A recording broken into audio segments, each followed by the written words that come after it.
नमस्कार. स्वागत आहे तुमचं आपल्या यूट्यूब चॅनल सोनाली रेसिपीजमध्ये.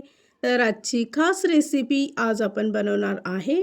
खूपच चविष्ट आणि सोप्या पद्धतीने तयार करूया कांद्याची चटणी. भाजीसाठी जर काही सुचत नसेल तर तुम्ही ही रेसिपी तयार करू शकता. अगदी तोंडाची चव बदलून टाकणारी रेसिपी आहे. खूपच सोपी आणि खूपच टेस्टी रेसिपी. चला तर मग या रेसिपीसाठी लागणारे संपूर्ण साहित्य व कृती पाहून घेऊ.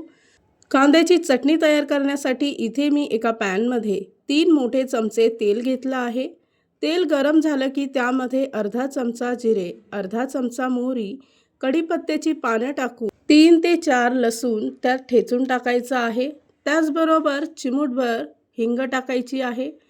4 मोठ्या आकाराचे कांदे बारीक चिरून यामध्ये टाकून परतवून घ्यायचे आहे. त्याचबरोबर चवीनुसार मीठ किंवा 1 चमचा मीठ टाकून 2 मिनिटासाठी कांदा परतवून घ्यायचा आहे. अर्धा चमचा हळद, 1 चमचा धनेजिरे पूड, 2 मोठे चमचे लाल तिखट, अर्धा चमचा गरम मसाला टाकायचा आहे. सर्व मिश्रण चांगलं मिक्स करून घ्यायचं. अर्धी वाटी भाजलेल्या शेंगदाण्याचा कूट यामध्ये टाकून बारीक चिरलेला कोथिंबीर टाकायचा आहे व पुन्हा एकदा सर्व मिश्रण चांगलं मिक्स करून घ्यायचं. या रेसिपीसाठी लागणारे संपूर्ण साहित्य व कृती मी तुम्हाला डिस्क्रिप्शन बॉक्समध्ये दिले आहेत, तर तुम्ही तिथे जाऊन चेक करू शकता. त्यानंतर अर्धा ग्लास पाणी टाकून सर्व मिश्रण एकजीव करून घ्यायचं. त्यावर झाकण ठेवून 2 मिनिटासाठी चटणी शिजवून घ्यायची आहे. इथे आपली कांद्याची चटणी तयार झाली आहे.